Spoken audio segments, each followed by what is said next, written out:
in a sport like this. It's very small. Let's go! The beauty of this, there will only be one winner. Let's push this thing to the limit.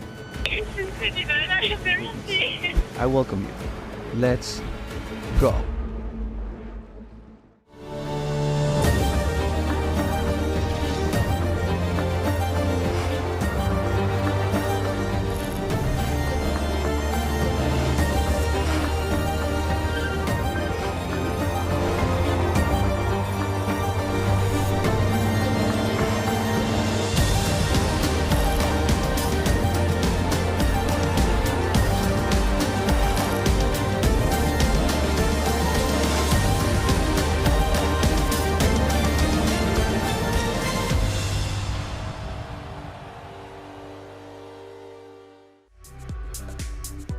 Hello and welcome to Monaco for round 4 of the UIM E1 World Championship.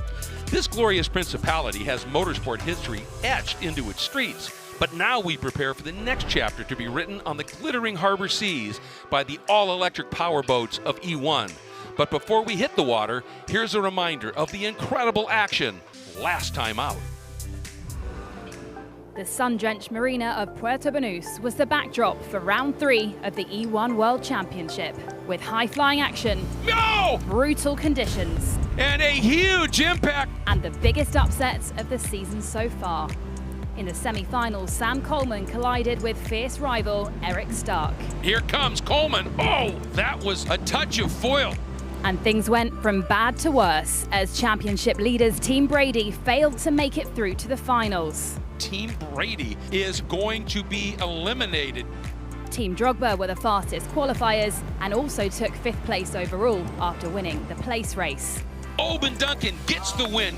Team Brazil continued their upturn in form with a 2nd consecutive podium finish as they finished in 3rd. Ahead of them were Westbrook Racing, with Will Smith's team finishing runners-up in just their 2nd event. But taking their win were Team Miami, with Anna Glennon and Eric Stark moving into the championship lead after round 3 in Spain. There is the checkered flag flying. Team Miami will win.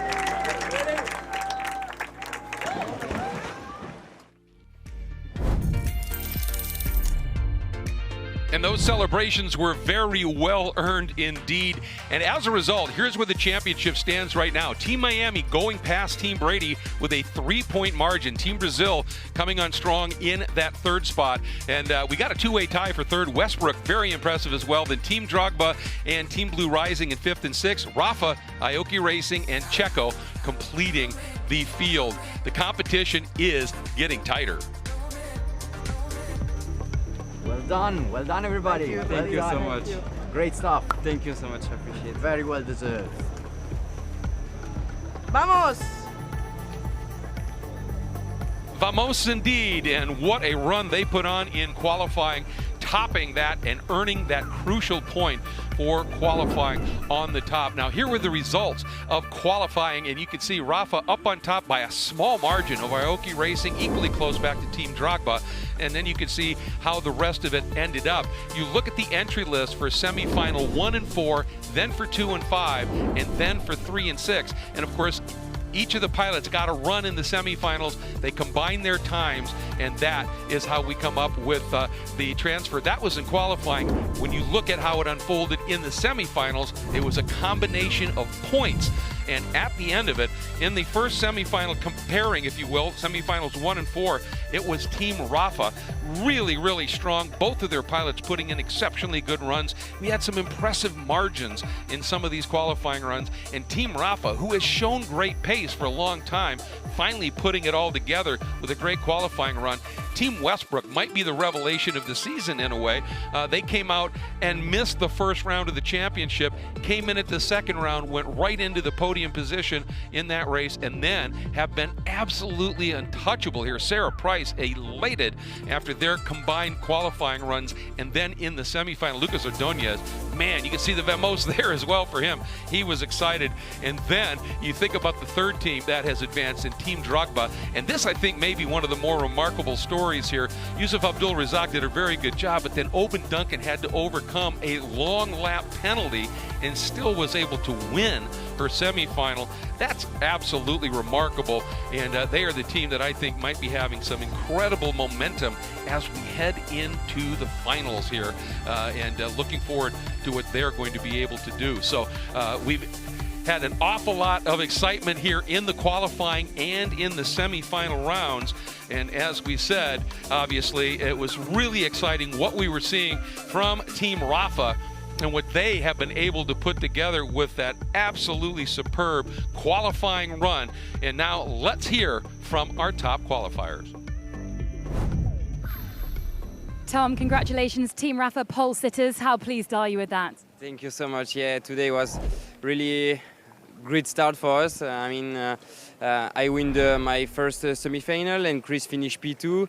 So we are really happy. All of the team make incredible job for prepare this race and to work really hard for that. So yesterday we took the pole position. We have the fastest time, so we are so happy.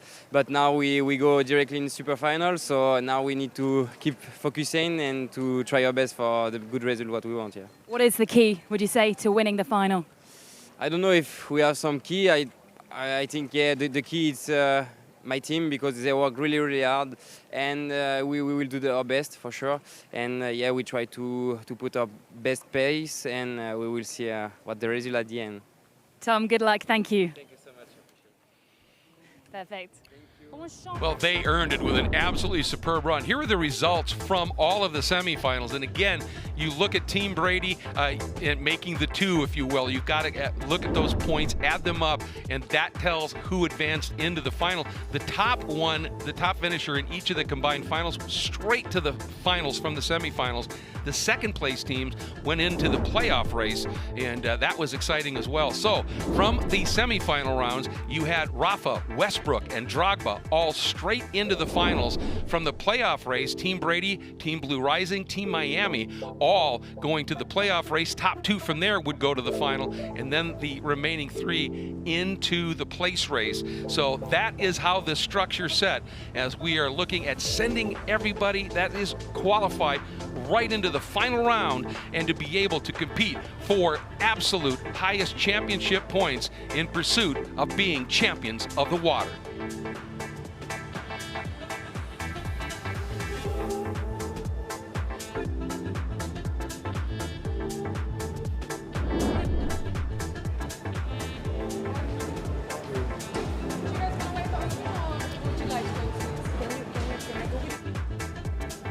Quick shot there of Didier Drogba and some of the other celebrities and VIPs enjoying the Ocean Club overlooking the Monaco harbor. These are some absolutely phenomenal seats. Saunders Carmichael Brown alongside here, and I'll tell you what, the view that they have, there's Tom Brady himself, 7-time Super Bowl champion, so invested in these teams, as are all the owners. We're not just talking about money. They're passionate about this. They get to as many of these events as they can. They're obviously very busy with lots on the schedule, but whenever they can make it, they're at these events. I mean, these are huge names from multiple categories and disciplines, and they're winners in their fields. It's not just winners on the field like Tom Brady in American football. In NFL, it's not Steve Aoki as a DJ, it's Grammy Award-winning Marc Anthony, it's Didier Drogba, Champions League winner, and of course, you know, we're looking at the likes of people like Rafa Nadal. It's just champions and born winners from all areas of the world. It is, and it's just, they are so, look at that, that's Jean-Eric Verne, who of course, he's a two-time FE champion, that's Formula E, and Alejandro Agag, one of the founders of Formula E, one of the founders of this E1 championship, and Jean-Eric, he doesn't live too far away, does he? Not at all. The second of the Formula E drivers to get a sit in the inner race berth, because Lucas de Grassi sat in the Team Brazil one yesterday, I think. Exactly. So how cool is this to be seeing them come over and look at all of the esports that are becoming so prominent and so absolutely exciting in what is playing out here. And again, looking forward to what's about to unfold as the day continues here at Monaco for E1 in Monaco, the debut season of this championship and the first time it has run here in Monaco.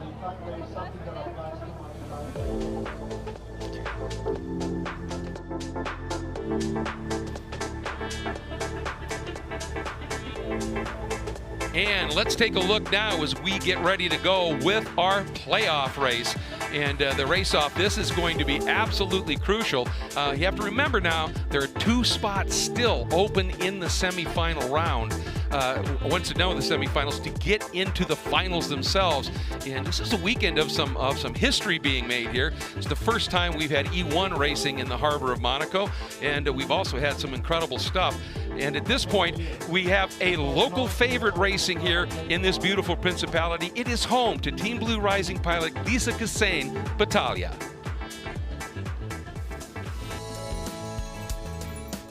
Hello, it's Lisa. We are in Monaco, the most beautiful city, country. Welcome to my apartment. I live with my parents, my sister and my dog. La maman rigole, elle dit bon. Oui, oui, c'est très bien. On l'a même pas.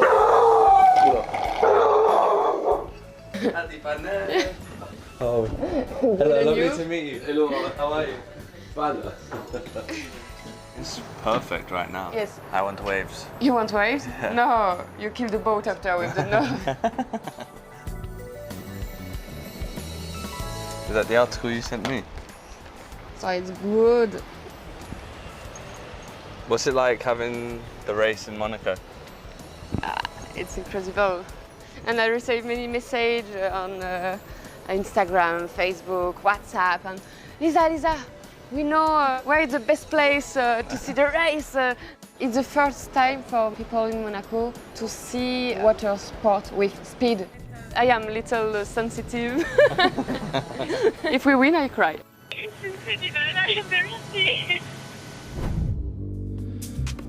Some absolutely beautiful vistas here, but here we go for the race-off. And the third of the 3 qualifiers here is Phelim Kavanaugh will be running for Team Blue Rising. Team Miami will have Eric Stark, and Team Brady will have Sam Coleman as their pilots. Well, is that not a fabulous shot? There are the 3 race birds that are going to be ready to set sail, and they are right at the front end, the bow of one of those huge cruise liners, and one of the yachts coming in behind it. This pretty much encapsulates Monaco right here. Exactly, just under 20 seconds to go. And you saw there the boats coming past in the background, and they are creating extra turbulent water for these race birds. And this is the crunch time, 10 seconds. Let's see who gets the best start through the gates. Looks like Team Miami might have a problem. They have not even moved. Stark is still just sitting there. The other 2, Brady and Team Blue Rising, coming up to the start line. We are bows out and racing. Phelim Kavanaugh timing it to perfection, it looked like, getting a little bit of a jump on Coleman. But here, huge story. Eric Stark for Miami, absolutely just stalled in the water right now. And look at the launch Phelim Kavanaugh got. Amazing launch, but this is an absolute disaster for Team Miami, the championship leaders as it stands currently in E1. But this is where it all happens, into this hairpin here, turns 3, 4 and 5. Who will get the best entry? Who will get the best exit and the lead and the clean, importantly, the clean water to try and maximize that lead? He's taken that very, very well. Kavanaugh and Team Blue Rising. This will be interesting for me because remember the top 2 go straight into the finals. If they have a problem, and obviously Team Miami struggling right now, how hard do you push here? Do you worry about getting the win? You don't earn any points toward the championship here. It's just a transfer scenario here. How hard do you push? We'll find out. And for Team Miami, they're going to get 6th place points in the championship, but they wanted more. They wanted to get out here. Remember, they came in here as the point leaders in the championship. Now they won't even go to the final. Absolutely. We're now looking at the race we have in front of us. Blue Rising with that boost on. Team Brady trying to close the gap. Brady trying to have a redemption story here from losing out in Puerto Banús, having won the 2 previous races before that. A very competitive team, a very strong team with a team owner who knows only nothing but winning.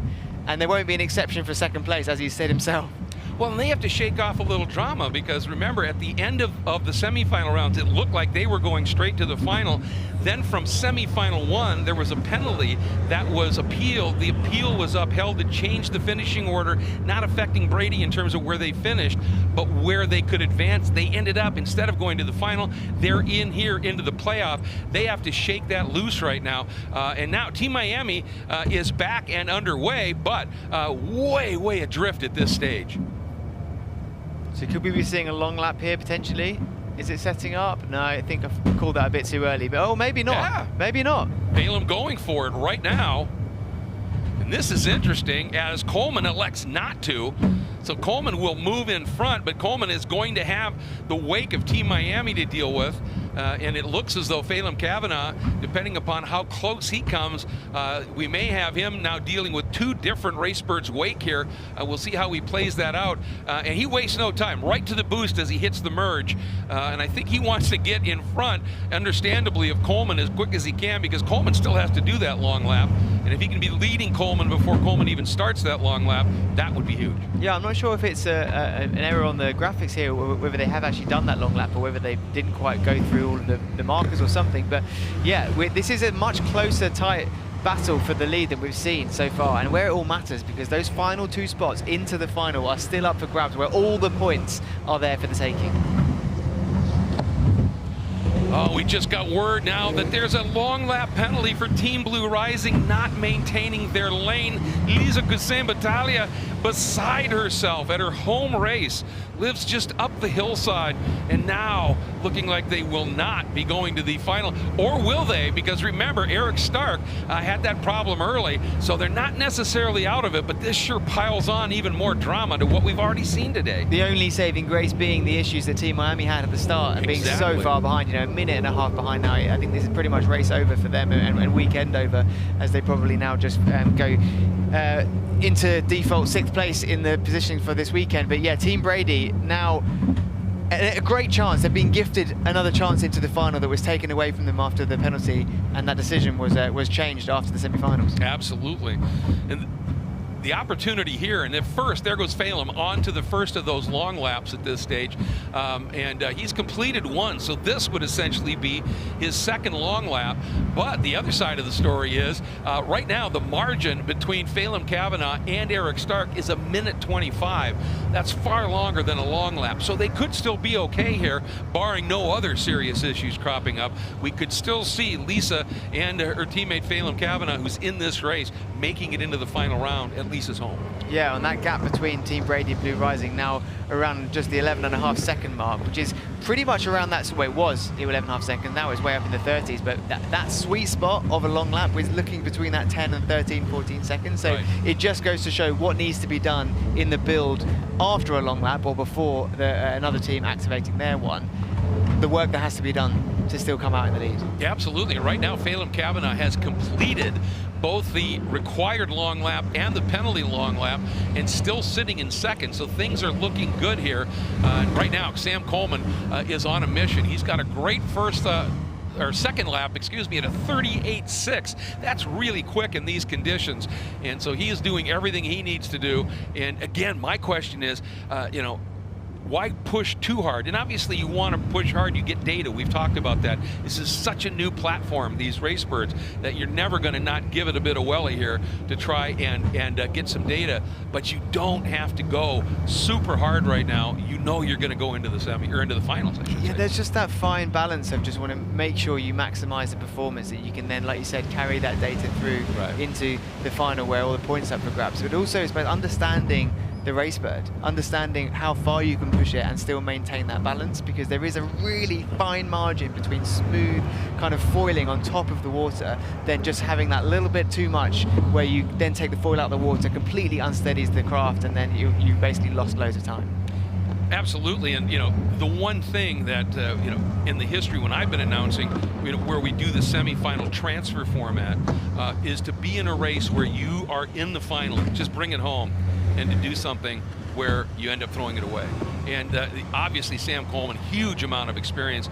He's not going to do that. Phelan certainly there as well. I think they're going to push hard, get the information they can, but this is an absolute take zero risk race right now for those two, isn't it? For sure, and just looking at Team Brady now, they're looking like quite high on the trim, where it seems they've found quite a nice balance where they're kind of sitting, or you can see it, yeah, right up in the 1.2, almost up to 1.5 at points, where they're just sitting at that optimum point above the water, trying to maintain that minimum speed through the clean water and then into around the corners. Yeah, it's a strong running, and it's another comeback story. It's their second comeback story of the weekend. Really is, isn't it? And we've sort of seen a similar scenario with Team Blue Rising, who obviously had to fight back as well here. So a couple of great stories building here. And for Sam Coleman, he had that incredible run in that first semifinal when he won in dominant form, and doing pretty much the same thing here. And he's just got, he's got the experience and he's got the judgment. Now things are going to change up a little bit. This is where it could get interesting, because now you effectively got Brady lapping Team Miami. But what the problem with that is all that's going to create all that turbulent water, all that wake, and it's probably, unless they do some sort of procedure where they give them the space, it's going to cost Team Brady time, which plays straight into the hands of Team Blue Rising. And it's interesting that both of them raced quite literally into the long lap, but it's not like he had a choice. You've got to do at least one. This is the final lap. If you don't do it here, you're essentially disqualified. So had to do it, which meant he had to race Miami right into it. Look at that. Look what's happening. We have seen that that Team Brady racebird absolutely just on glide path smooth. Now it's in the wake, and look at it being just churned around. And that is the effect of what the racebirds you're racing against, as well as what's developing in the seas you're racing on, can add to the mix here. It's quite a ride inside these racebirds when you're in traffic and you're in rougher sea. We just had that gap closed by a second in that last sector. As soon as Team Brady got caught up in that wake for Team Miami, Team Blue Racing came closing in. And here we go to the line. It is Team Brady with Sam Coleman will advance to the final. Emma Kimmelainen delighted. And here comes Phelim Kavanaugh for Team Blue Rising, coming to the line even with a long lap penalty, getting into the final as well. And the angst, of course, for Team Miami and Eric Stark. We're not sure what happened, but it just simply would not leave the milling area. Yeah, tough pill to swallow there for the championship leaders. Yeah, tough break, and obviously now they get 6th place points, but that could very well scupper their championship lead. Now they're going to be paying awfully close attention to what happens in the finals. Meanwhile, we check in with Sam Coleman. Hey Sam, Greg in the comms booth. Another fabulous race. You guys, even with that little bit of drama with the penalty that didn't really affect you, but it did, you've come through once again with a brilliant drive. Yeah, thanks, Greg. Yeah, let's just keep pushing forwards. I mean, these things happen, and it's good to get some more seat time on the water as well. So it ain't such a bad thing being back out here. Quite enjoyed it. Well, I believe you did, and it showed in the way you were racing. Thanks so much, Sam. Good luck in the finals. You have made it into the final round, and I'll tell you, it's right now watching Eric Stark finally completing the race and coming through, and I can, you can only imagine the gut check he's feeling right now after knowing we had a really reasonable shot at these finals here, and it's gone. We'll have to try and find out what happened there in more detail, the cost them at the start. But yeah, definitely a hard one to them to swallow. As like I said, as the championship leaders, that's not what we want to be. Yes, there's points that have been secured, but it's not as many as they could have had. And also, the same can be said for Team Blue Rising, a bit of a what if. What if they hadn't had that penalty? They really could have been on the tail of Team Brady and could have been even won that. But like we said, the two progress into the final, and we go again where we have our final of Team Drogba, Team Westbrook, Team Rafa, Team Brady, and Team Blue Rising. Absolutely. That's really what you have to do when you're in a championship. You're going to have those moments when things sort of fall apart on you a little bit. You just have to dig deep and go after it. There you see Eric Stark, a DNS did not start, so they at least they get those a chance now. But Phelim Kavanaugh, Sam Coleman for Team Blue Rising and Team Brady, they are into the finals. And Team Miami, they get those 6th place points. That's small salve for the wound, obviously, but at least it is something, and they have earned a 6th place finish in the championship. Let's go back and take a look at the race. And a very even start for the other two, but you could see he went to the throttle. You could see that Team Miami racebird go, and then it just stopped. And that was that. Yeah, that's a real blow for the team. But then this is where the action started to unfold with, well, ultimately it was decided then who went into the final. So hard for Team Miami to get back. You can see the devastation in Anna Glennon there. But then it was almost like who was going to get the pride from this race? Who would finish a P1 on circuit? And that, of course, was Tom Brady. Yeah, and then you can see here, Lisa Gassam Battaglia, when they got word there was going to be a penalty for Phelim moving lanes, not holding his lane.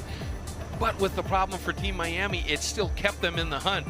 And Phelim did what he had to do and just dig, and was able to bring it home in second. You see him there in the background, and was able to also make their way into the final round. But for Sam Coleman, every time he's touched this race, Bird, it's been a dominant performance. Yeah, just getting better and better.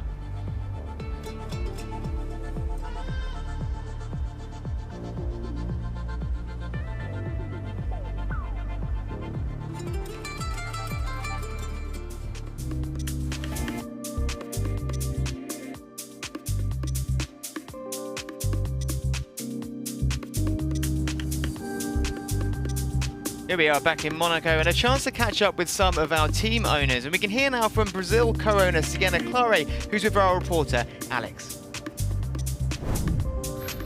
Sienna, great to have you with us here in beautiful Monaco. First things first, can you tell us a bit about your experience so far as co-owner of Team Brazil? I mean, it started off on not such a great note, but I honestly think that our loss kind of bonded us all together, and now we've been on the podium twice, so I'm excited for, maybe another podium. Working with your father for the first time, what's that like? It's honestly amazing. I mean, my dad's my biggest role model. I've always said this. This is going to go to his head, but he's honestly such an amazing leader and everything. So being able to work with him and just truly experience him in his element has been such an incredible experience. The big question, who's the boss? Who's in charge? So there's an answer I'm allowed to say, and there's an answer I'm not really allowed to say. So we'll say him for now. I think we can guess the actual answer. Just how important is the fight for climate change for you, and did that motivate you to get involved? I mean, yeah, 100%. I mean, I'm the generation that's supposed to save the world, right? I've been told that since the day I could walk. We're supposed to save it. And honestly, climate change to me, seeing the effects that it's had on my generation, on my friends' mental health, on everything, it's truly been something that's so close to my heart. So that is why I joined E1 100%. And just how much would you say E1 has done so far to help? I mean, it's been amazing. I've been able to talk with Carlos and truly understand what he's doing. And it's just, E1 has been doing so much. It's so amazing to see. Brilliant, Sienna. Thank you so much. And good luck. Enjoy the racing. Thank you.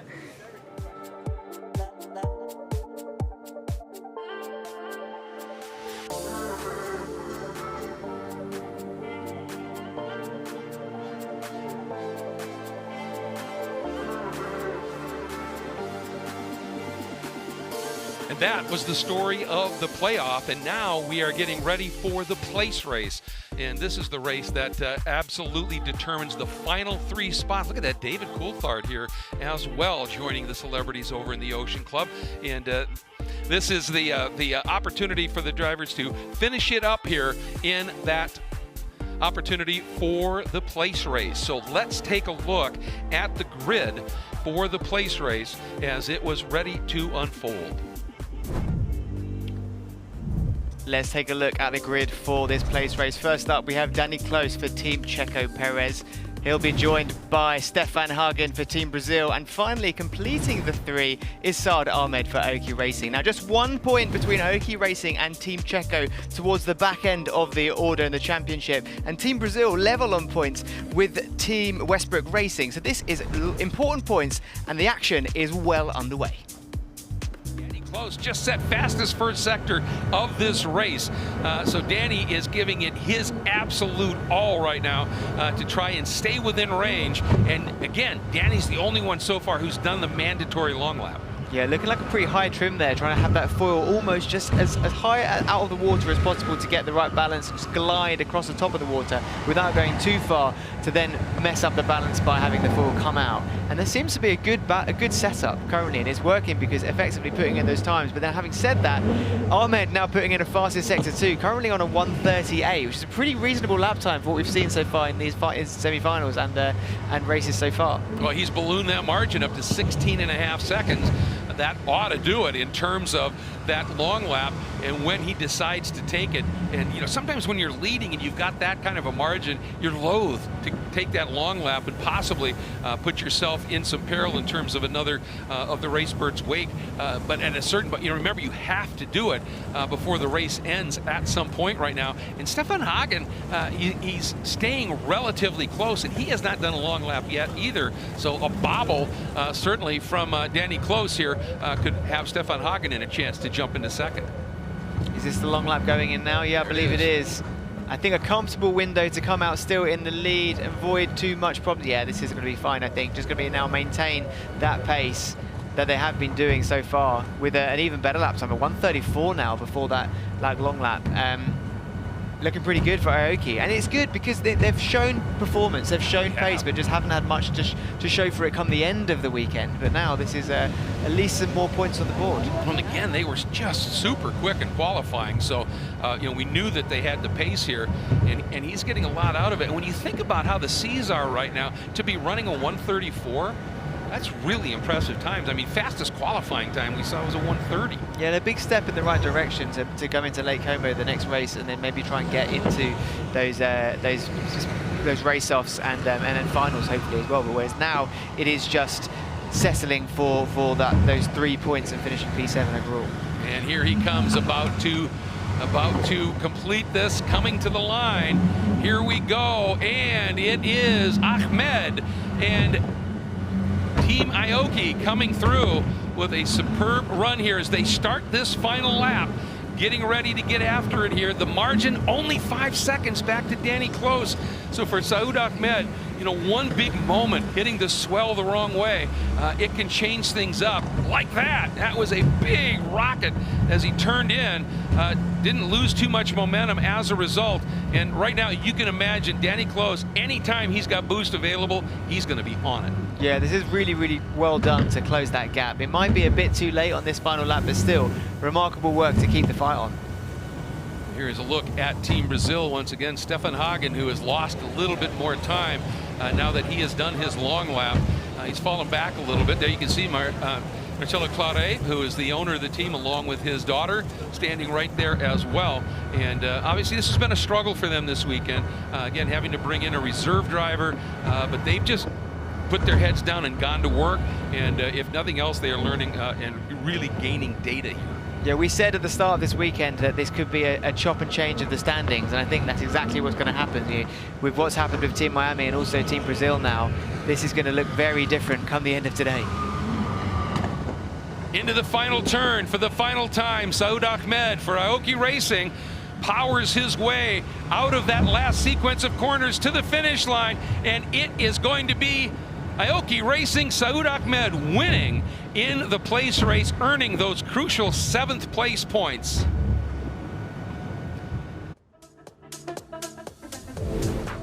The place race for the final 3 position points is in the books. Team Brazil, Stefan Hagen bringing it home in that 3rd spot. In the 2nd place, it'll be Team Checo's Danny Close, earning the 7th place point, Saud Ahmed for Aoki Racing.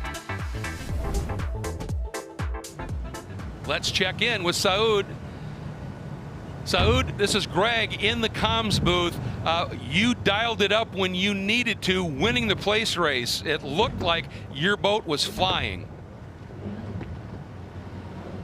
Thank you, thank you. Actually, I was flying. The condition was different than this morning, so we have to act like it's a bird for real. So it was flying, yes.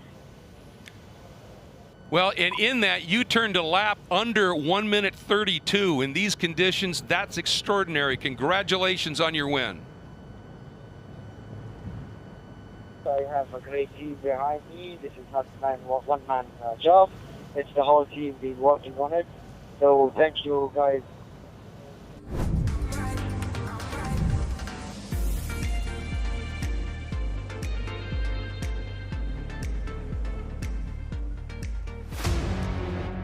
Sports is about being the best you can be. It's about success. It's about adversity. It's about taking the hits and getting back up every time. Play! But more than that, sports is about challenging yourself and other people. It couldn't be closer. It's about standing shoulder to shoulder. We're here to change the playbook. We are here to change the way you think about racing.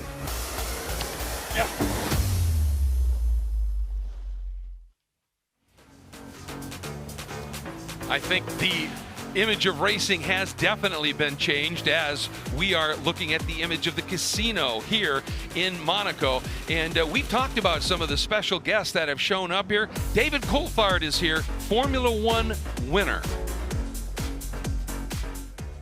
David, brilliant to have you here in Monaco for the E1 World Championships. You know what it takes to win in Monaco. What have you made of the racing and how excited are you for the final showdown?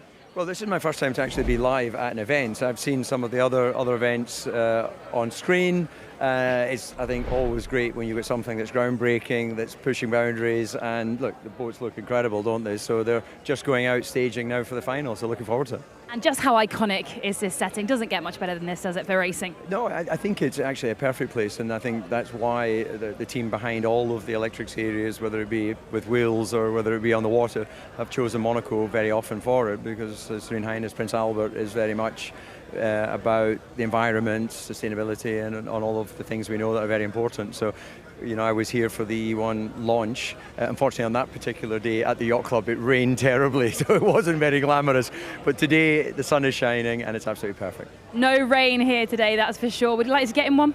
Yeah, I'd love to, yeah, absolutely. I'll maybe go and nick the keys. We'll try and sort it out for you. Brilliant, David, thank you. What a great sportsman he is, of course. Let's take a look at our grid for final number 1.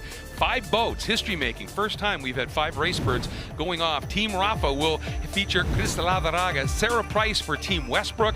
Then it will be Yusuf Al Abdul Razak for Team Drogba, Emma Kymäläinen for Team Brady, and Lisa Hussein Battaglia, the local driver for Team Blue Rising. Those are the 5 pilots and the 5 race birds, that will be heading out. And this is absolutely crucial because, one, they will start in inverse order. So the lanes will start 5, 4, 3, 2, 1, and that is how things are going to be happening here. And look at this.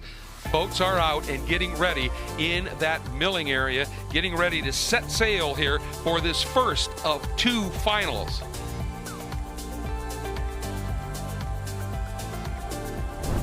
So let's take a look a little bit more in depth at some of the pilots. Cristalada Raga, she has been really, really strong here throughout this entire season. Jet ski racer, so she has obviously skills on the water. She loves anything with an engine. She loves cooking, and we've seen her energy. She loves winning. Yeah, for sure. And this lineup, honestly, for this final now is so exciting. It really, really is. They've all had moments of magic, none least than Westbrook Racing. Yeah, they have just been extraordinary from qualifying through the semifinals. Sarah Price absolutely put a clocking on her semifinal with a huge win. And again, she is a professional stunt woman. If you took your kids to see Jumanji 2, you have seen Sarah Price at work in that movie. Then center lane is going to be Team Drogba, and they too have had an impressive run here, and certainly Yusuf Al Abdul Razak in his semifinal race went out and really went after it. And again, have you noticed that a lot of these top competitors are also foodies? Yeah, aren't we all? But yeah, looking forward to seeing what the Razak attack can do in this final. And then starting in the second lane, Team Brady, and it's Emma Kymäläinen, and Emma has made a marvelous transition. She's absolute magic in formula cars, loves to do snowmobiling and mountain biking, and she has adjusted to these race birds exceptionally well. These last 2 final steps in the ultimate redemption story from Team Brady, having 2 wins so far this season and now wanting to get another one. That's a big one for them, obviously. And then on the inside lane, your 5th qualifier, if you will, is Team Blue Rising. This is the local Monegasque that we met earlier, Lisa Hussein Battaglia, and she is getting ready to go. She's a bit of a Renaissance woman in my mind, a violinist, a cellist, plays a piano and accordion, master's degree in philosophy, and she's an actress. We saved some talent for the rest of us, do you know what I mean? Yeah, just hoarding it all here. So getting ready, and they are in what is called that milling area, and they will just start easing in these circles, and then they will go to where they are now, lining up. This is going to be fascinating. Let's take a look at this course real quick. Yeah, it's a very exciting course, just under, or just 1.7 kilometers long, including that long lap, of course. And really where all the action is in that turns 2 to turns 5. And then again on the last hairpin, turn 7. And of course, how you get through the start gate is crucial. And this is also going to be absolutely critical because we had 5 boats out, 5 of these race birds out for a qualifying session. Very different to racing. This time we have 5 race birds heading down into that Charlie buoy, or that C smart mark as they call it. All right, we have hit that 13-second mark. All of them are starting to move. The one on the outside lagging just a little bit. That's not what you want to see. And once again, that is Team Rafa. Here they come to the start line, and we've hit it. We are bows out. Final one is underway, and an absolutely superb start here as we get going. Team Westbrook, once again, that red race bird easing out in front. Drogba sitting in second, and way to the outside here. That is Rafa coming along as well. Crucial moment here as we go into this only right-hand turn of this right-hand kink into turn 3, 4, and 5 and the hairpin. This is where the entrance and the exit are absolutely crucial. And now we see Westbrook with a little bit of Team Brady coming in and causing some problems. Now it's all switched up, so Team Drogba rather. Let's see how they exit this corner, because whoever has the lead here has a real chance of sticking in clean water and building up a gap. Boy, this is incredibly close here. Westbrook, again, that red racebird working that outside line, but right now they've lost that lead spot at this stage, and it's a drag race for that second spot. Right now, it is Westbrook and Team Blue Rising dueling it out at this stage. Really close stuff. Lisa Battaglia trying to stay with Sarah Price in the Westbrook boat, but right now, Yusuf Al Abdul Razak, the Razak attack, as you talked about, he is once again having an amazing run. But look at this big run here. Absolutely fantastic. Coming up and making a big move. Emma Kimmelainen slotting through into third on the boost at just the right moment. Everyone there using their boost on that sector, just using that straight, a chance to build up power going into this corner. Now it's getting pretty close as well onto this last section of the course circuit before we get back round to another lap. And now we start to think, when are people going to use their long lap? When does a strategy come into play? Because it's the difference between winning and losing. You've got to do one at some point in the race. You can do it on your last lap, but if you don't, it's an automatic disqualification. So it all comes down to the strategy. Look at the spray that is coming up. Oh, right there, you can see Sarah Price got that nose down just a little bit, caught a lot of spray up and over the top of the cockpit, and she is right now 3.6 seconds adrift of Yusuf Abdul Razak, who is really showing some solid form here. Then it is Sarah Price, then Emma Kimmelainen. Team Drogba using their boost there, trying to build that gap, trying to maximize the time, create the gap needed in order to use the long lap and come out still in front, or if not that, with as little time lost as possible. And I have to say, this is really impressive. This is the first time we've had 5 of these race birds do a start in a race incredibly clean. Everybody looked to maintain their lanes, and the racing is very close. Although Yusuf now, for the Team Drogba equip, has opened it up to about almost 8 seconds margin. But Sarah Price only 2.5 clear of Emma Kimmelainen, who's only 3 clear of Lisa Battaglia, and Chris Ladaraga is only a second back. She is doing everything she can to try and figure out a way through here. But look at this battle right here. Sarah Price trying to fend off the black boat, if you will, of Emma Kimmelainen for Brady. It's black and gold. Absolutely, and then you look down further down the order, and actually the surprise really here is Christine Lazaraga and the Team Rafa have looked really good so far this weekend, but now not able to perform to the same level they have been in the semi-finals before earlier today. And you have to be able to adapt. That's the real key here. And look at Lucas Ordonez, who will be running then this red Westbrook boat in the second final, is really invested at this point, talking to the engineer, talking to the communicator.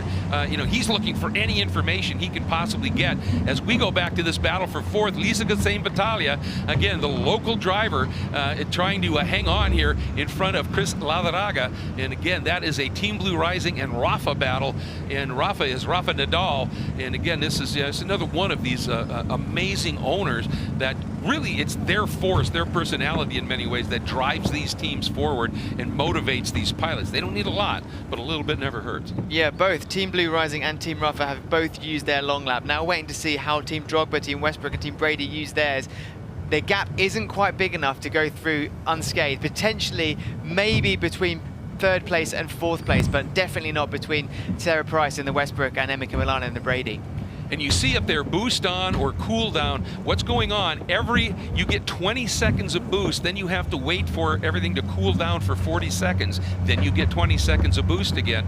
And it depends really on strategy where you want to use the boost, because sometimes if you're going absolutely flat out without boost, then you boost up, it can destabilize the race bird just a little bit. So do you use it on a straight? Do you use it digging out of a corner? We've actually seen it here. They've used it going into turns to try and really carry speed through the corners as well. It's been deployed pretty much everywhere here. It's a great advantage when you use it properly, but it's all about that balance. You want to make sure you're using that boost when you're settled, when the race bird is sitting at that perfect point above the water to maximize the speed and not get caught up in anything coming in from side to side, wake chop, or even the foil just sticking out the water a little bit. So it's very crucial that you hit it at the right time, but it does make a huge difference when it's done well.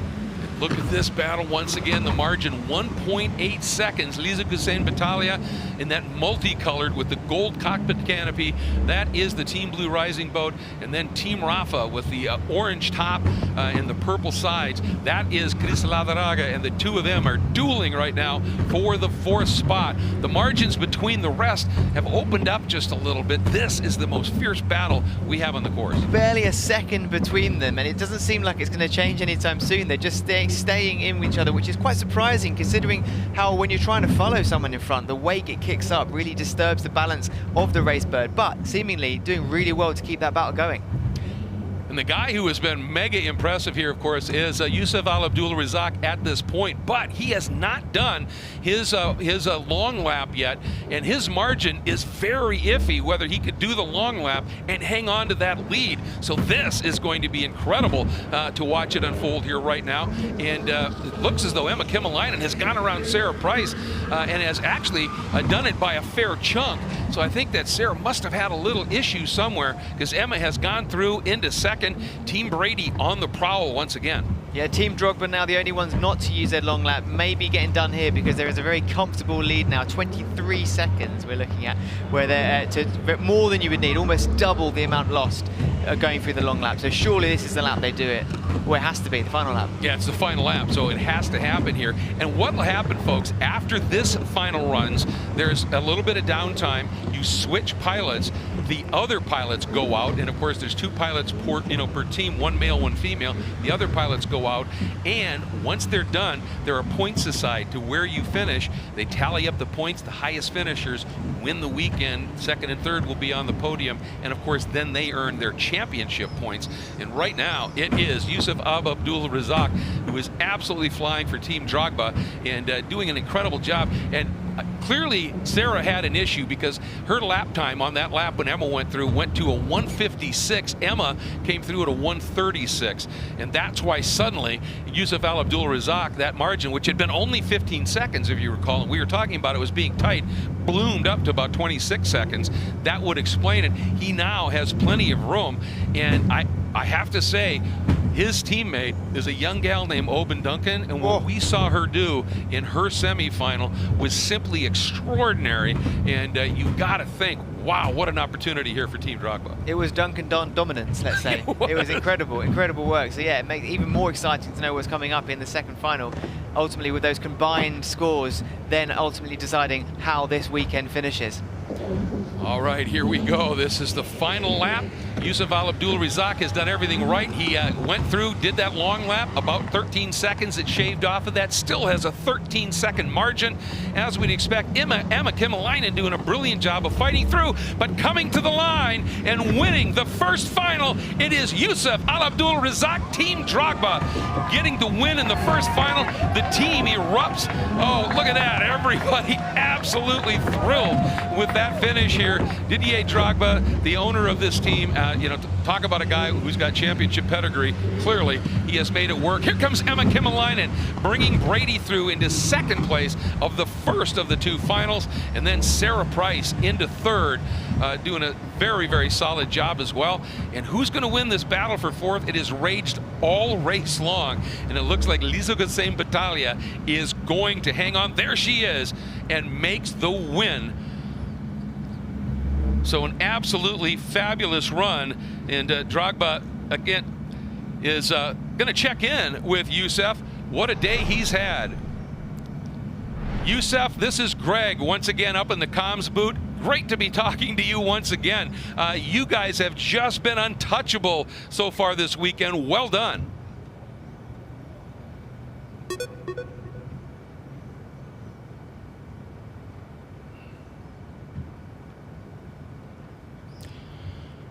All right, a little bit of an issue there, but what a run that they have put in. They have been so strong. And you know what? He did this earlier. It was much calmer seas. It doesn't seem to matter. The run that he put in here, as the chops coming up a bit, flawless. Yeah, exactly. It makes you think about what the setup might be. To have that much of a gap on the others, yeah, sure, once you've got that clean water, it does make a huge difference. But there may be a difference in prop use, potentially, which means that, you know, you can opt for multiple different props. There's a choice of 3. Going from the ones that favour acceleration, but then a slower top speed, to ones that have a slightly less acceleration, but then a higher top speed. And depending on the conditions, that will be the choice. And maybe that's the difference between the performance here. Yeah, absolutely. And, you know, that's all part of how you dial these race birds in. And the 5 of them are heading in here. Let's see if we can talk to Emma Kimmelainen in Team Brady. Emma, Greg here in the comms booth. What a charge you made into second place. That was great. Yeah, thanks. Yeah, it was awesome rental for the team. Not the easiest start, but yeah, since then we recovered well, and the team had good tactics, and we had the lead, so I'm happy.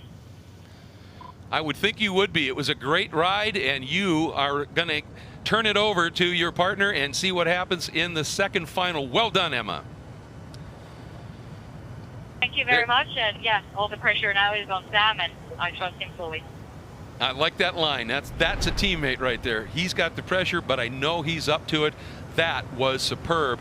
And so that is a great run. The first of the 2 finals are done. What a result it was. Drogba, Brady, Westbrook Racing, Team Blue Rising, and Team Rafa, your top 5 in final number 1.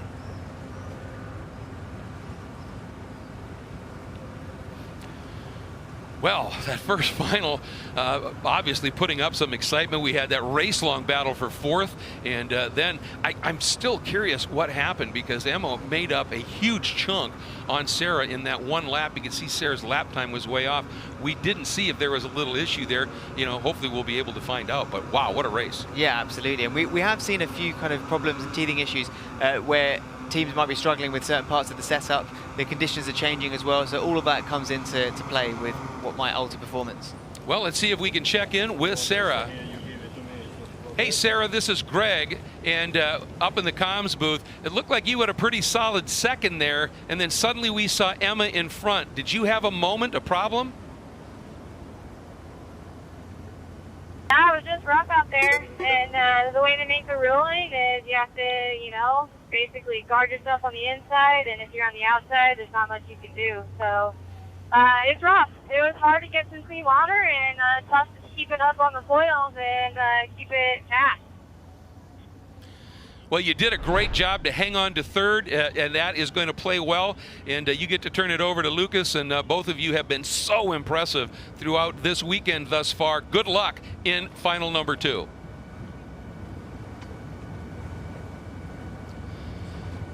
And as she said, you know, obviously it lane choice, where you end up, how you can find the water. Do you get smooth water? Are you in chop or are you in wake? There's so much to be thinking about here, and it's tough to recover from it sometimes. It is tough, and there's always constant elements. Just the natural forces coming just from the wind, the wake, the chop, the swell, but then also the wake coming from other boats acting around you. There's so many things that can implement your performance, your time, and also your speed as well.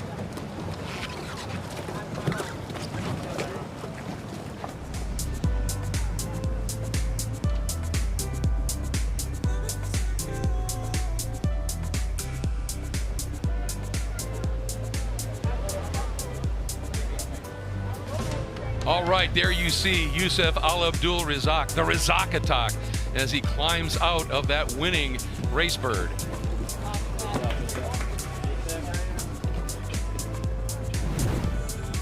So take a look here at the results. Again, in fifth, boy, not for lack of trying, was Chris Ladaraga for Team Rafa.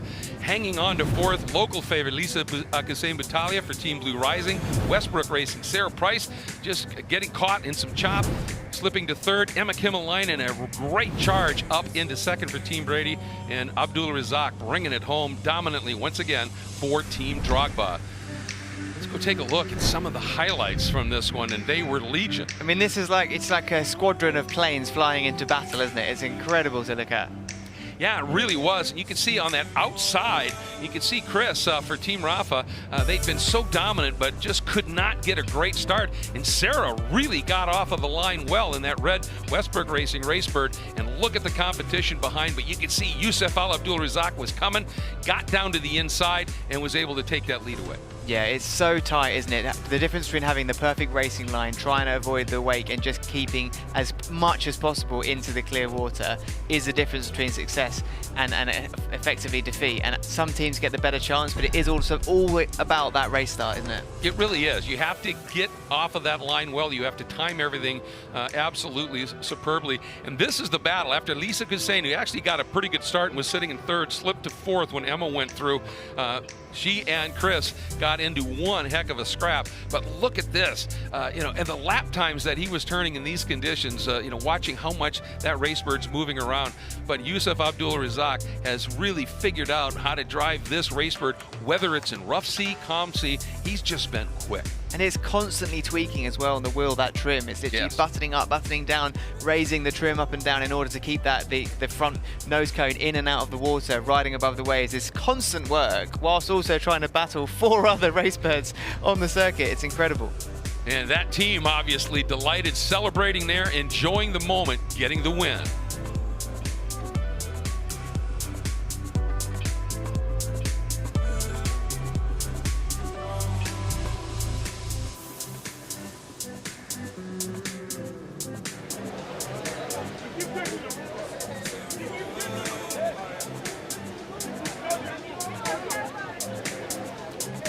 All right, and as we are enjoying the moment here for Team Drogba, remember the local driver, Lisa Kassem Battaglia, is with Alec.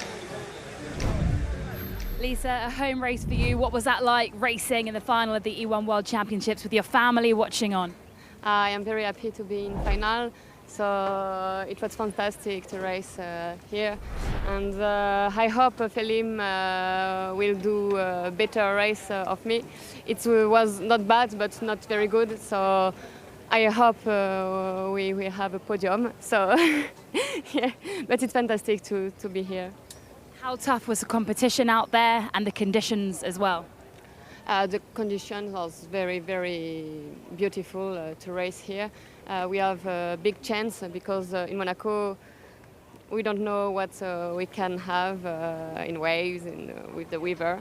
So no, this race was very beautiful. For me, it was my first time with 5 boats, and I think it was the first time in E1 with 5 boats also. So the start was wow, and now I go to encourager, I don't know, to yes, my my teammate Felim. So yeah. Lisa, best of luck. Thank you. We are just minutes away now from the climax of this race weekend in Monaco, an incredible venue to showcase the unique world of the E1 World Championship, and of course as well the cutting edge technology of the Racebirds themselves on display here in the Monaco. In just 3 years, the E1 World Championship has gone from concept to reality, and it's come a long way since the Racebird was unveiled here in Monaco back in 2021. We tried to come up with something never seen before. Let's review the Racebird. Conceived by Formula E founder Alejandro Agag and NASA engineer Roddy Basso, E1's launch wasn't all plain sailing, and the all-electric powerboats went through many iterations before becoming today's beautiful Racebirds. Starting off as ugly ducklings, I would dare to say we were holding it together with sellotape and fasteners. it took a lot of trial and error before the Racebirds really took flight. Guys, it's up! And it wasn't enough for the racebirds to just perform well. They also underwent numerous tests to guarantee a low impact on marine ecosystems. And with the technology taking shape, 9 global superstars were assembled to head up the team. It combines a lot of things that I love. Being on the water, great competition, and hopefully winning. Let's push this thing to the limit. From there, the championship has gone from strength to strength, taking racing where it's never been before. And now, E1 prepares to write the next chapter of motorsport history right here in Monaco.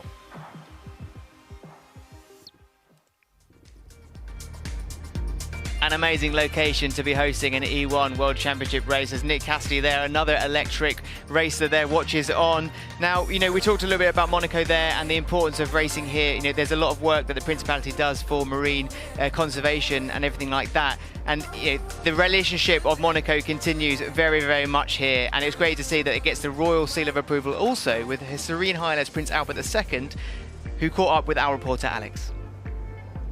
Well, this is fantastic. It's wonderful to have the E1 series here in Monaco. Alejandro Gag had promised me that a long time ago, and so this is fantastic. And we noticed the development of these race birds because the first presentation of these beautiful boats was done here at the Monaco Yacht Club, well, I think 3 years ago now. And so it's fantastic to see the series come alive. It's very exciting racing, and just the shape of these boats is exciting, and I hope that everybody will be not only excited but convinced that electric motorboat racing can be a great vision of the way forward to a more sustainable world. Monaco has moved toward clean mobility both on land and at sea for many years now, and I hope that everybody will be inspired, will be thrilled by the quality of the competition here, but also will keep that in the back of their mind for when they choose a new means of transportation on land, of course, but on our beautiful Mediterranean Sea and on all the seas and oceans of the world. Thank you for having E1 here. And clearly he has embraced it, even had the E1 hat on, showing some wonderful support.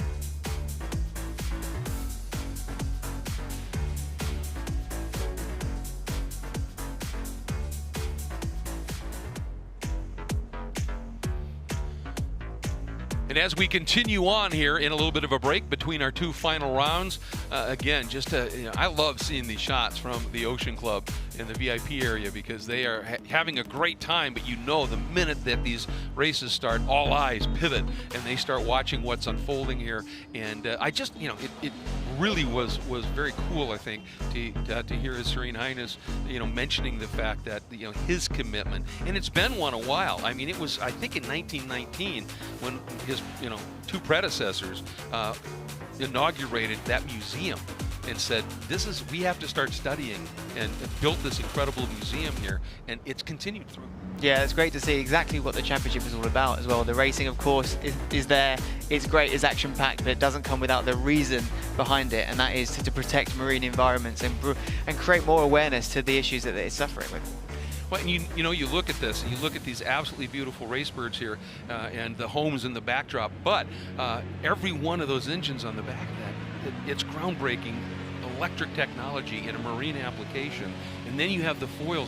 You saw Sophie during the video. It's up, you know, so excited about the concept of being able to get the majority of the craft out of the water, less wake damage. I mean, it's all part and parcel of the entire process of preserving the marine ecosystems as best as possible. For sure, you know, it's not just that, it's using the excitement of foil racing to see the fun that can be had in foil electric powered, you know, power boats. Essentially, you know, it's not just the fact that it's way better for the environment, it doesn't you know, harm the ecosystem, there's less noise pollution, but it's saving fuel. We don't even need fuel to even power them, but it's also showing the world of foiling. It's so much more efficient, so much more fun, unlocking new experiences for anyone that gets to drive a boat.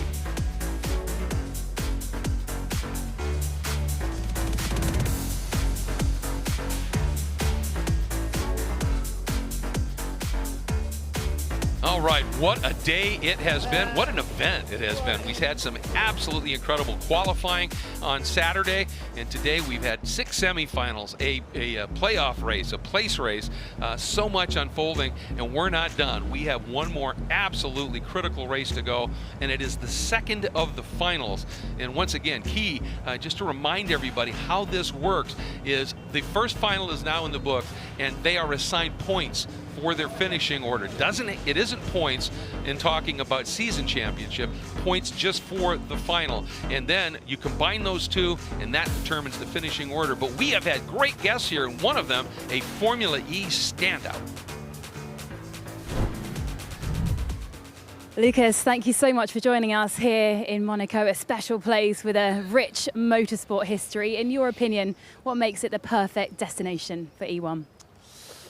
Like you said, Monaco has been a lot of the motorsport world center, or the glamour of motorsport really happened here. So to have a U1 race in Monaco at the Port Hercule is just an amazing feat for the series, and I'm really looking forward to see the race. You've seen the race birds up close. What do you think of them? Beautiful.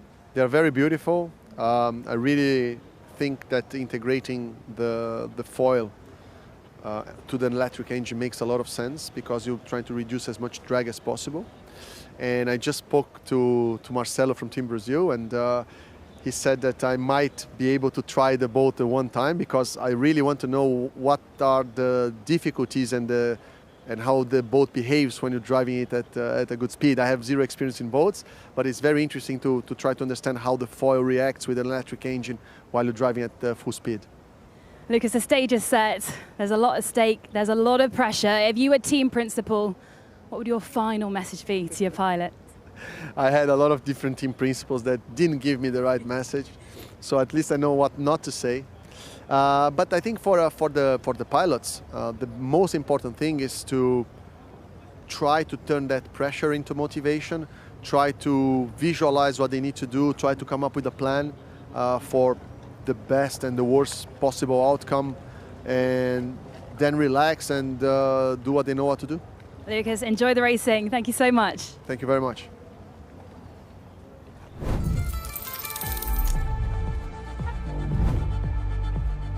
Lucas Di Grassi talking about foil racing there. Definitely no stranger to foil surfing. In fact, I remember him arriving to a Formula E race on the Hudson River in New York on a foil surfboard, dressed in a full tuxedo.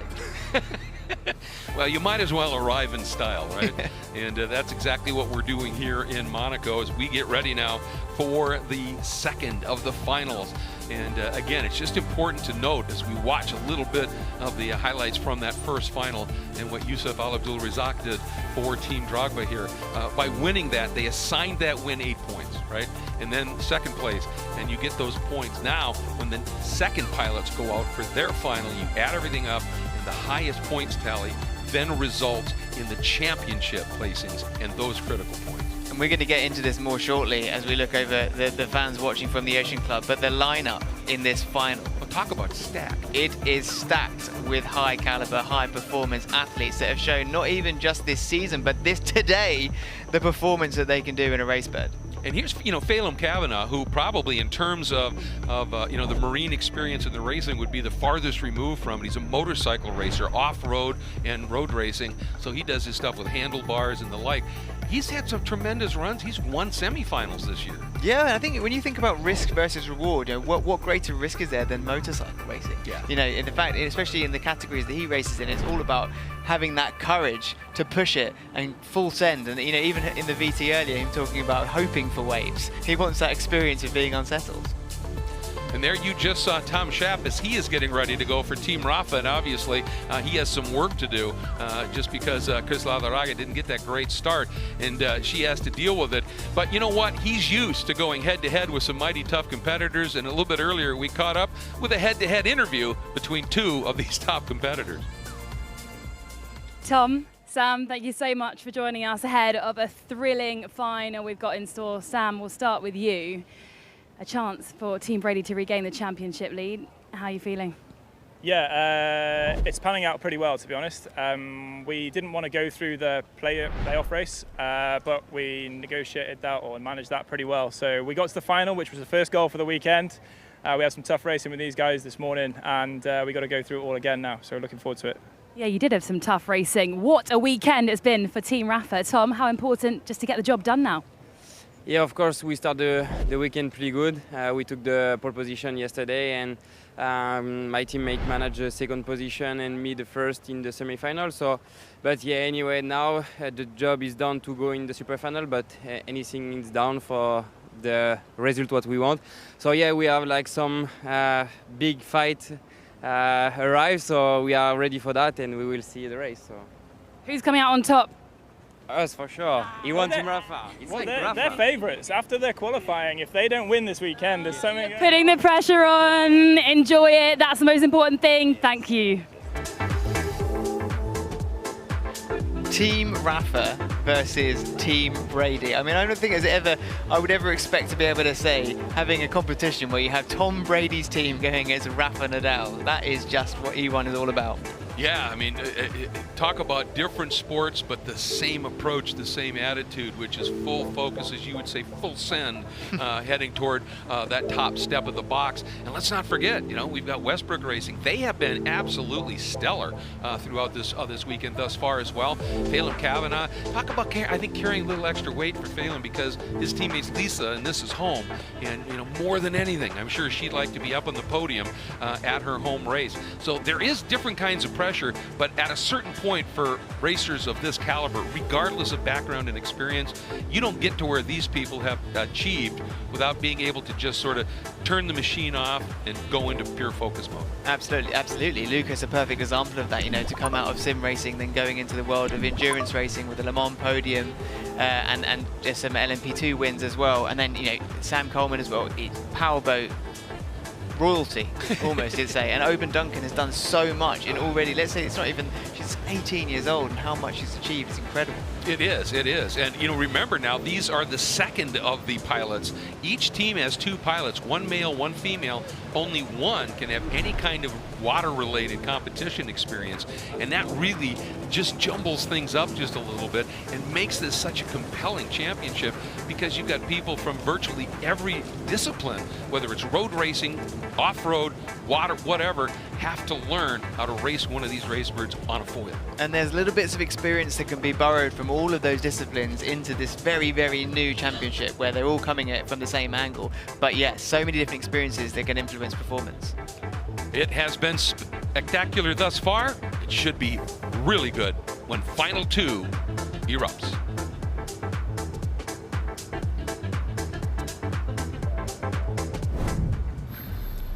All right, let's take a look at some of our competitors here for Team Blue Rising. You can see this is Phelan Kavanagh, and this guy is a big, tough machine and races off-road bikes, does on-road road racing as well, but yet he loves gardening. And that's his calm place, obviously. But you have to have that place to go every once in a while to get away from it. Life's about balance, isn't it? And then here he is. You were talking about him, almost royalty, you said, Sam Coleman. And he had an absolutely stunning run. And Team Brady, well, that's why we call it that. There is Tom. He is here motivating these racers. And Sam Coleman answered the bell big time in the semifinal. It's going to be fun to see what can happen here. And could we see another Duncan dominance here in this final two? It's going to be very important, but Oban has showed incredible performance so far today. She has. I mean, overcoming a long lap penalty and still getting a win. And look at the energy there from the team, from the program. They are so excited. They know what she did earlier. They know what she can do. Absolutely. And Westbrook Racing, who have just flown through the semifinals with some great runs, but end up here with an opportunity. Lucas Ordonez, and again, this guy is an Ironman, a Mallorca finisher. He cooks a mighty fine paella, we are told, and I'd love to try and taste that. But above all, he is one adaptable racer.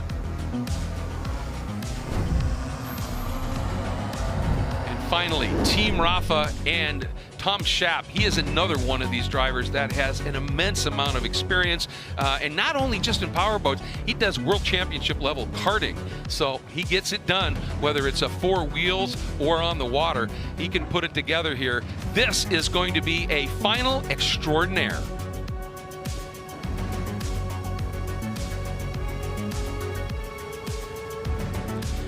All right, let's take a look, Saunders, at this, what has proven to be extremely challenging course. Very challenging and very interesting. Certain points playing their venue for most of the action so far, that being that kind of turn 5, turn 6, turn 7 hairpin, and then also the reverse on the other end of the circuit where they approach the most turbulent water, just where the long lap is, because we've seen them contend with the wake of passing boats as well as each other as well. So there's lots of different combining factors that can change how well you can do in these races. And I think that second turn is the tightest right-hander we have had so far this year, and that has created some excitement, even contact on occasion here. And so the boats, they are at 20 seconds. Once they get, well, there we go. Oban Duncan moving a little bit early. The rest of the group starting to come alive and come with her. It's all about timing it, folks. You get to that start-finish line, you need to get there just as the 30-second count runs out and be ready to go. Oban had to back down just a little bit.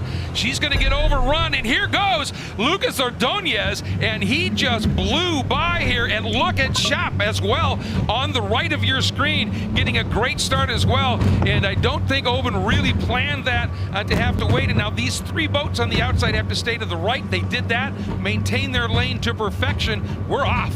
That was an incredible start from Team Westbrook there. They chose their line perfectly in the middle and just did excellently well to get on the power early, and it almost not have to slow down at all on those starting gates like you saw with some of the others. Now, side by side, look down to the inside, though. That was an absolutely superb move there by Tom Schaap. Steals away that lead place. Use that inside line. It has been incredibly effective, and he's done it. He's through. Now let's see what Lucas does. Does he try and square and get down to the inside? Schaap covered that. Wouldn't let him have that lane. Perfect position to make that move now coming onto this start. This longer straight on the back end of the circuit where there's so much chance to build up speed, and if you've got a good balance, you're in clean water, and it can go a long way. Yeah, Lucas Ordonez there. That is the Westbrook Racing team. It's owned by Will Smith. That's his production studio, so he opted to name it after that. And he is now just watching right now Tom Schaap for Team Rafa. But he's got to be a little careful, because look what Oban Duncan just did. She was off to the left. Now she has swung way out to the outside, trying to open the angle up into this very tight hairpin corner here, the tightest on the track. Let's see what she's going to be able to do. Sam Coleman sitting back there in 4th, not gaining but not losing much ground. Tom Brady a little bit concerned about why are we sitting back here, but again, it's early in this race. We're only completing lap 1. You can see how much the wake affects each other when they get into the back of each other as in front, and now Team Westbrook are doing well to hold out in this position, but there is still a lot of this race left to go, and we have the whole other strategy side of things on when to use the long lap still to come. That's true. Everybody has to do one of those long laps, and you see that graphic, combined standings. And now that we've had one semi-final or one final in the books, as it sits right now with Drogba where they are, this would be they would win. Is what that combined standings is saying. They would win the event, and so that's the key to keep watching here. And every pass that can change, so keep that in mind. And look how close this is. Again, Lucas Ordonez, after Schaap opened it up a little bit, Lucas has come right after him and is only 3 seconds back. And by the time they get to the next sector, I think, yeah, it is. It's down to 1.7. Lucas driving absolutely brilliantly right now and opening it up just a little bit over Oban Duncan, sitting back there in 3rd. Team Brady and Team Blue Rising both using their long lap there. The gap being about 14 seconds is very much within that window of that margin of potentially be able to come back out when other people use their long lap, essentially almost like an undercut situation. Well, and it's a great strategy move too, because you're sitting 4th and 5th. You're in the wake of 3 boats in front of you that are dueling. Do your long lap. That'll let you come around when you get to the merge. It'll be a lot smoother, calmer sea, and you can maybe run a little bit faster. And exactly as you said, you know, instead of changing tires, you're just changing the surface that you're racing on. But it's the same concept, isn't it? Absolutely, yeah. And let's see how the other teams react and see if any of the top 3 opt to use their long lap on this lap. Then we'll get an idea of the time lost versus the ones that have already activated it. Tom Schaap right now. And you know, we had a chat with him after the round 3 event at Puerto Banús, where he did admittedly made a mistake, pushed too hard, nosed in the really rough seat, broke the front of the boat, and he was clearly annoyed with himself and made it pretty clear that won't happen again. And I think right now this is you know, sort of his way to be able to make good for that and do everything he possibly can to bring them home with a win here, at least a podium. And he's doing a brilliant job right now. He stretched that out again over Lucas to 8 seconds at this point. So right now, and I think a lot of that, because Lucas has been driving brilliantly, I think it's just Lucas continues to get trapped in the wake, and there's just not a lot he can do about it. Yeah, it's one of the unfortunate things that happens here if you are chasing and you aren't leading. But yeah, just to go back to Tom, he mentioned earlier in the week about the challenges of adapting to life in E1. It was some of the things being opposite to the way that he would think about within his powerboating success when it comes to using the trim, the kind of the height of the nose of the E-Bird going into corners. It works opposite, so he had to retrain his brain on how to race these versus how he's used to racing powerboats. He is really putting on a solid performance right now. Oban Duncan, remember, it was her teammate that put together the win in that first semifinal, or final, I mean, Yusuf Al Abdul Razak, and with her sitting in 3rd right now, it's a little bit of a struggle at this stage. But now Sam Coleman sets a blazingly quick 2nd sector, but the problem is he's back and forth. He has a lot of ground to make up right now as we take a look at Oban Duncan, and of course, Team Drogba watching this with a great interest at this stage and wondering what is she going to be able to do. In that semifinal, what she did was just amazing.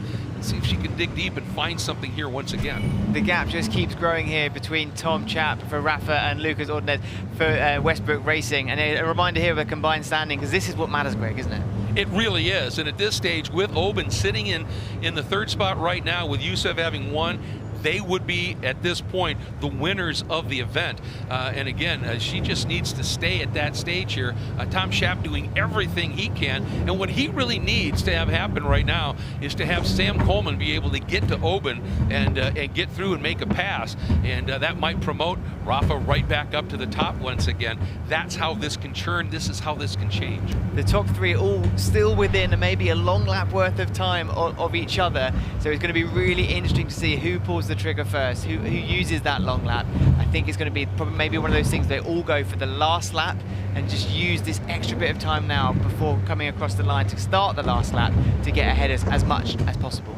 I was going to ask you, I mean, look at what Lucas is doing. He's trying to find some smooth course and just not having any luck with it at all at this stage. Might it have been an idea for him to have done the long lap, because then he could have come back, maybe had a little bit cleaner water to be able to go a bit faster, exactly what you were talking about before. But he's so close. He's sitting in that close spot right there in 2nd. You know, sometimes it's just tough to say, I don't want to bail on this. And as you see, white flag is out, last lap. That's when it becomes strategy versus instinct, right? Yes. Because you know what might be right on paper, what might get you the win in the future, but right then you're racing and it's hard to think of anything otherwise. Absolutely, and of course he's thinking, he knows, they're telling him, you've got to win this if we're going to win this event. And so he's saying, well, I'm trying to close, and it's just what strategy is going to be the best here. And of course there you can see worried faces, everybody watching what's unfolding right now, and the long laps are starting. Here we go. Let's see if they have planned this right, if they have enough of a gap to come out of the long lap still ahead, or whether the other teams behind will just creep in. It was only really Brady and Team Blue Rising that have done their long laps, so it actually worked out quite well for Tom and Team Rafa, because they don't really have the competition. I think it actually might even work even better, because Team Blue Rising and Team Brady might actually cause his competitors more of a problem than the leader. Well, look at this, that move, and it's the inside boat that is supposed to get the right of way, and just that quick, Brady goes up from 4th into 2nd. That is an incredible move, and slides around now on both Lucas Ordonez and Oban Duncan. So Sam Coleman, he's been putting together, I talked about, he had some incredibly fast sector times, and he's been putting them to good use. This is it, last lap, and it is Tom Schaap for Rafa, Coleman for Brady. Now Westbrook has Lucas Ordonez, and Oban Duncan for Drogba, then Phelan for TBR. At this stage, it is incredibly close, and obviously the margin up front, Tom Schaap has just driven brilliantly out of the last turn, on to the final run, Team Rafa, Tom Schaap get the win in final number 2. Look at the battle for second, incredibly close. It is Coleman and Ordonez. At the line, it is Coleman for Team Brady. Ordonez finishes in the 3rd spot for Team Westbrook, and then in 4th it will be Oban Duncan, and then Phelim Kavanaugh will be coming through to claim that 5th spot. How close do you like it? That was absolutely incredible in that battle for second, and what a strategically sound race Sam Coleman drove. Yeah, that was the perfect balance of strategy, good racing, but also patience, you know, for Team Brady to know that if we do this right and we stick in it, there's a chance on the last lap that we could make up positions, and that's exactly what happened. And here he is, a very delighted, very smiley team owner, Tom Brady. Let's go, he says. Yeah, he just got the news.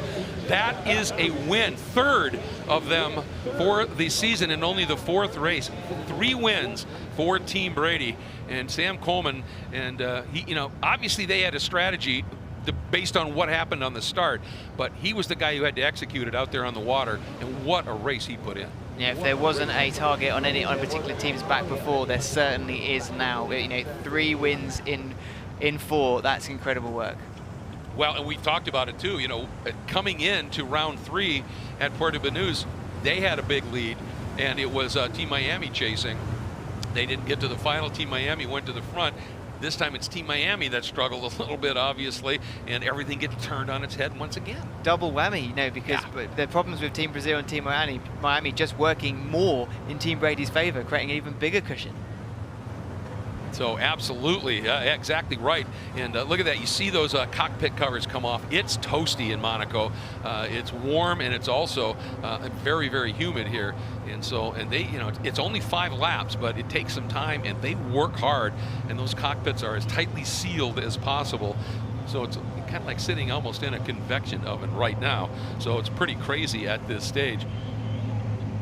So we are looking forward to chatting with some of these amazing pilots. And as we said, this final, I mean, everybody's great, but this final was really stacked with talent across the board here, and just a phenomenal run. And just looking here at the best lap was turned by Tom Schaap, but it was Sam Coleman was putting up absolutely stunningly quick sectors here and doing ace it has been, as E1 has been able to descend and put on a show here in Monaco. But just great stuff at this stage. It's Brady, Drogba, Rafa. That's your podium. And really impressive. And it's unfortunate, of course, you know, for Lisa Kassem-Battaglia that in home she wasn't able to get up on the podium. But they made the final round, and that's you know, for both of them, she's got water experience. Obviously, Phelim doesn't, but they've been pretty impressive this year. And to be able to make the finals at home, I think she'll be happy with that when she thinks about it. Yeah, I think so. Yeah, maybe not straight away. Give it a few hours, a few days potentially. Then the confidence will be there. You can take from the performance into to Lake Como as well. Of course, that data is crucial. Now there's even more experience of how the race boats perform in even more conditions. Only goes one way, and that's to improve things. Absolutely, and I'm just mega impressed with what Team Brady has done here. You know, and as we said, they clearly, you know, you have a strategy, and you probably have a number of them based on, from what we've seen, where your lane is, how the race starts, how good a start you get, and okay, this is not what we thought, so go to plan B or C, and they had it covered, and then Sam executed it incredibly well. I mean, that is it. There's always the difference between going in with a plan and then being able to react to what's going on around you, and I think that's actually where that race was won and lost. It was reacting to the use of long laps from others. It was changing the strategy to work best to make up the time or keep the time. Just perfectly done. And you know, credit to Team Brady who lead this weekend with the most amount of points because of that move, because of that calculation, because of that patience. It is an exceptional performance here by Team Brady. Even though they didn't win, they did what they needed to do to win the event.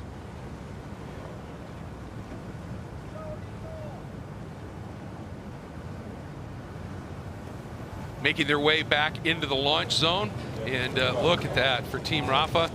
You know, obviously just a superb drive for Tom Schaap, and it was interesting, wasn't it?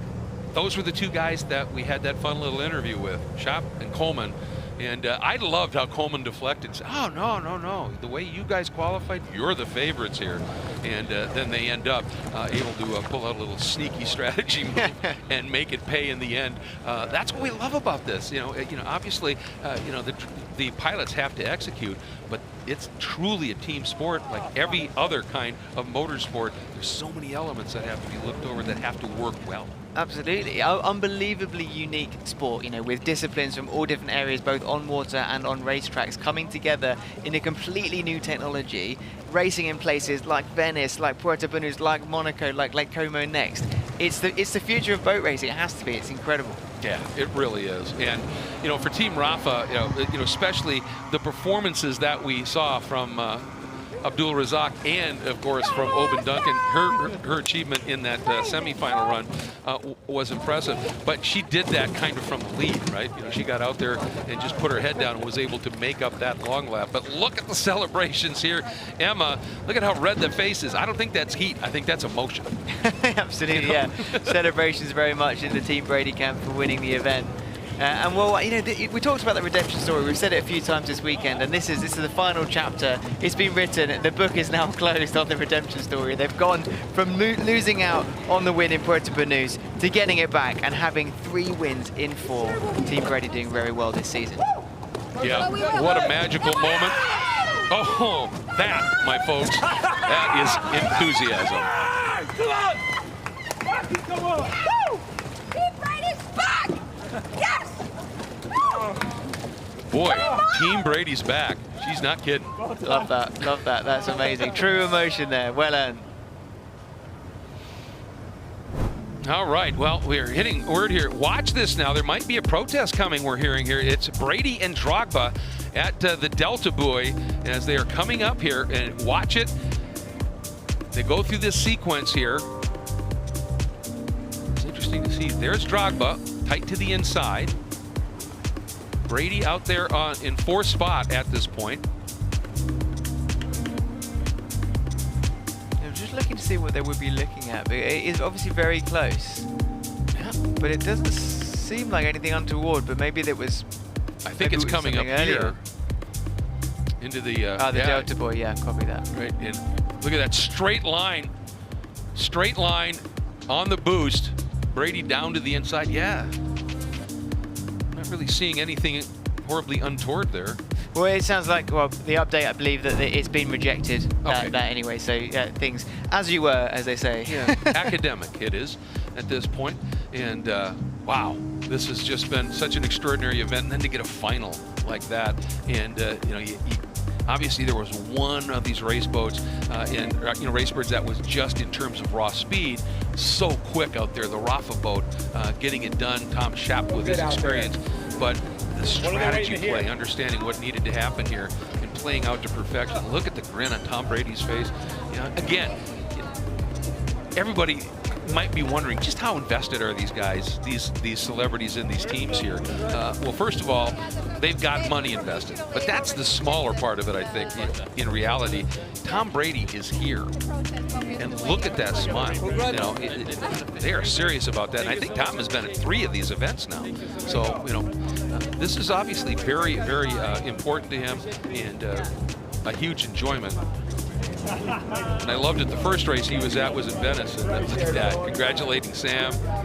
There's Emma. Yeah. Way to go. Congratulations. Congratulations, guys. Awesome job. I get to see you guys jump in again.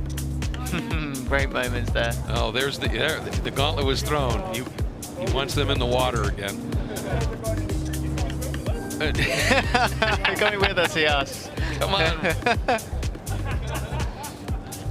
All right, well, as they're having great fun down there, let's take a look at the results from our 2 finals. In final 1, Team Rafa with Chris Lazaraga finished in 5th. Blue Rising with Lisa Kassem-Battaglia was 4th. 3rd was Westbrook Racing, it's Will Smith's team, with Sarah Price. 2nd was Team Brady with Emma Kimalainen, and Yusuf Abdul Razak getting the win for Team Drogba. Now, they would have been assigned points, 8, 6, 4 along those lines.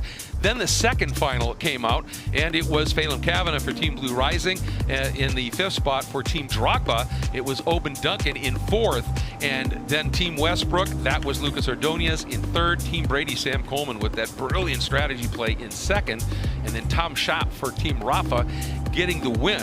But the reason that Brady wins over Drogba is where they finished. Brady had 2 second-place finishes in the in the finals, and that point tally was higher than a win and a 4th. And so that means Team Brady with Sam Coleman, Emma Kimmelainen, and Tom Brady himself are the winners here in Monaco.